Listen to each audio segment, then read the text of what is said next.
ഇന്ന് തന്നെ സബ്സ്ക്രൈബ് ചെയ്യൂ, നിങ്ങളുടെ പ്രിയപ്പെട്ട ഷോസ് കാണൂ. ശരിക്കും അദ്ദേഹം മാഡത്തിന്റെ ഭർത്താവാണോ അതോ ഡോക്ടർ സന്ധ്യയുടെ ഭർത്താവാണോ? അല്ല, നന്ദൻ സാറും ആ സ്ത്രീയും തമ്മിൽ എന്താ ബന്ധം? എനിക്ക് തോന്നുന്നത് ആ പെണ്ണുപിള്ള ഗർഭിണിയാണെന്നാ. നന്ദൻ സാറ് ഇത്രയ്ക്ക് ദുഷ്ടനാണെന്ന് ഞാൻ അറിഞ്ഞില്ല. ഭാര്യയുള്ളപ്പോ വേറൊരു പെണ്ണിന്റെ കൂടെ.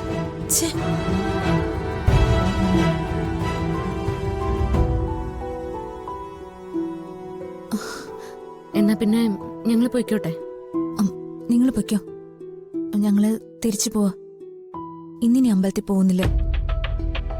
ഞാനാകെ ഛർദ്ദിച്ച നാശായി. ഇനി ഈ ഡ്രസ്സ് ഇട്ടുകൊണ്ട് അമ്പലത്തിൽ പോവാൻ വയ്യ. നന്ദ, എന്നെ തിരിച്ചു കൊണ്ടുപോയി വിട്ടേക്ക്. ഞങ്ങൾ പോട്ടെ. ഡോക്ടറെ അങ്ങോട്ട് ആക്കിയിട്ട് നന്ദിട്ട് ഓഫീസിലേക്ക് പോവല്ലേ? പോവും. നിങ്ങളെന്നാ തിരിച്ചു വരിക? 2 ദിവസം അവിടെ നിൽക്കണമെന്ന് തീരുമാനിച്ചിട്ടാ ഇറങ്ങിയത്. എന്നാ ശരി, ഞങ്ങൾ പോട്ടെ. പാർശന,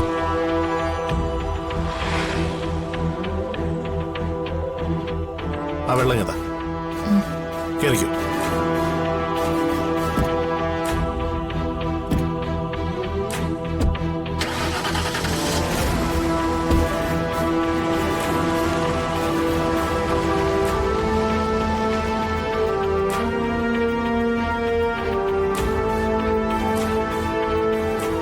അർച്ചനയും സച്ചിയും എന്തെങ്കിലും വിചാരിച്ചു കാണോ?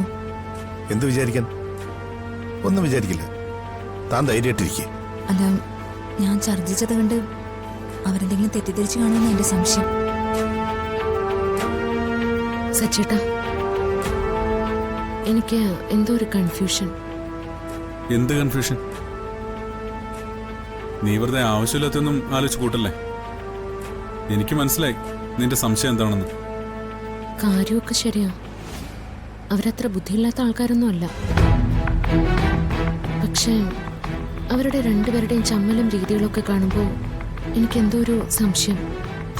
താൻ ആവശ്യമില്ലാത്തൊന്നും സംശയിച്ചു കൂട്ടണ്ട. ഏതെങ്കിലും ഒരു പെണ്ണ് വൊമിറ്റ് ചെയ്തു പോയാൽ അപ്പൊ തുടങ്ങും മറ്റു പെണ്ണുങ്ങൾക്ക് സംശയം. നമ്മൾ വിചാരിക്കുന്ന പോലെ ഒന്നല്ല അവരുടെ അടുപ്പം, അതറിയാലോ. ഇനി അങ്ങനെയാണെങ്കിൽ തന്നെ അക്കാര്യത്തില് നന്ദേട്ടനെ കുറ്റം പറയാൻ പറ്റില്ല. അവന്തികടത്തിയുടെ സ്വഭാവം തന്നെയാ എല്ലാത്തിനും കാരണം. ഇതെങ്ങാനോ അവന്തികടത്തിയുടെ ചെവിയിലെത്തിയ പിന്നെ അത് മതി നെല്ലിശ്ശേരിയിൽ പൂരം തുടങ്ങാൻ.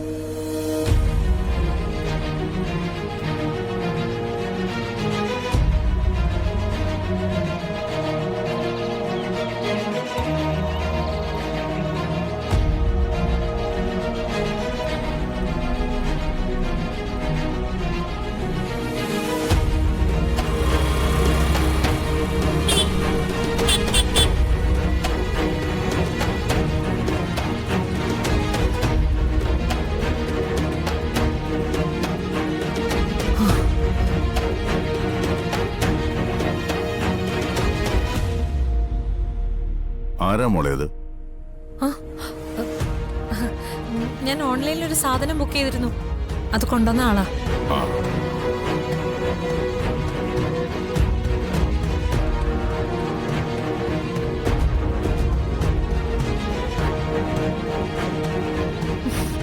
താൻ എന്താ എത്ര ലേറ്റ് ആയത്?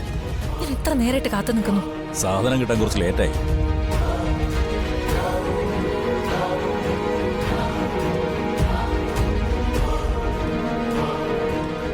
പറഞ്ഞതുപോലെ ഇത് വർക്കൗട്ട് ആവുമല്ലോ അല്ലേ? ഒരു സംശയവും വേണ്ട. ആ സിദ്ധൻ അപൂർവമായ കൂട്ടുകൾ ചേർത്തുണ്ടാക്കുന്ന മരുന്നാണ്. ഇതൊരു 10 ml ഉള്ളിൽ ചെന്നാൽ മതി, ഏത് പ്രഗ്നൻസിയും അബോർട്ടായി പോവും.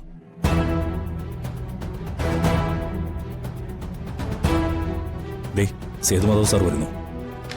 ഈ കടലാസിൽ മുപ്പിട്ടേക്ക്. സൈൻ ചെയ്യണോ? അപ്പൊ എനിക്ക് എന്നേ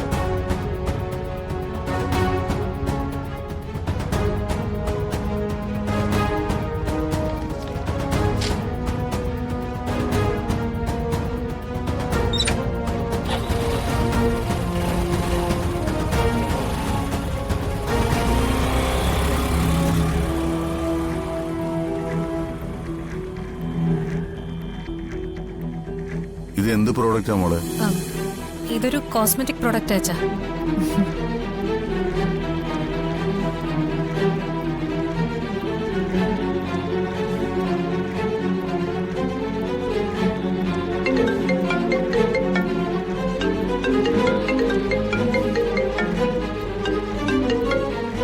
ഹലോ, എന്താ രേവതി? മാഡം ഒന്നും അറിയാതെ ഇങ്ങനെ വീട്ടിൽ തന്നെ ഇരുന്നു. പുറത്ത് നടക്കുന്നതേ അത്ര നല്ല കാര്യങ്ങളൊന്നുമല്ല. നീ എന്തേ പറഞ്ഞു വരുന്നേ? നന്ദൻ സാറിനെ ഞാൻ ഇപ്പൊ കണ്ടു. കൂടെ ആ ഡോക്ടർ സന്ധ്യ ഉണ്ടായിരുന്നു. അതുമാത്രമല്ല മാഡം, ഞാൻ കാണുമ്പോ ആ ഡോക്ടർ റോഡരികിൽ നിന്ന് ഛർദ്ദിക്കുമായിരുന്നു. നന്ദൻ സാറ് അവരുടെ പുറം തടവി കൊടുക്കുന്നു. ശരിക്കും അദ്ദേഹം മാഡത്തിന്റെ ഭർത്താവാണോ അതോ ഡോക്ടർ സന്ധ്യയുടെ ഭർത്താവാണോ? അല്ല, നന്ദൻ സാറും ആ സ്ത്രീയും തമ്മിൽ എന്താ ബന്ധം? എനിക്ക് തോന്നുന്നത് ആ പെണ്ണുമ്പിള്ള ഗർഭിണിയാണെന്നാ. ഇനി അതും പോരാഞ്ഞിട്ട് അവിടെ വേറൊരു കാര്യം കൂടെ നടന്നു. അതെന്താ? ആ സമയത്ത് അവിടെ രണ്ടുപേരും കൂടെ വന്നു, സച്ചി സാറും അർച്ചന മാഡവും.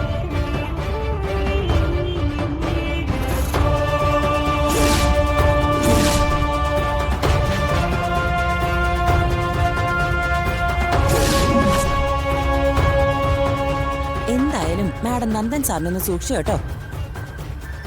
നാളെ ഈ ഡോക്ടറെ ഒരു കൊച്ചിനെയും കൊണ്ട് നെല്ലിശ്ശേരിയിൽ വന്നാലേ എന്താവും മാഡത്തിന്റെ സ്ഥിതി?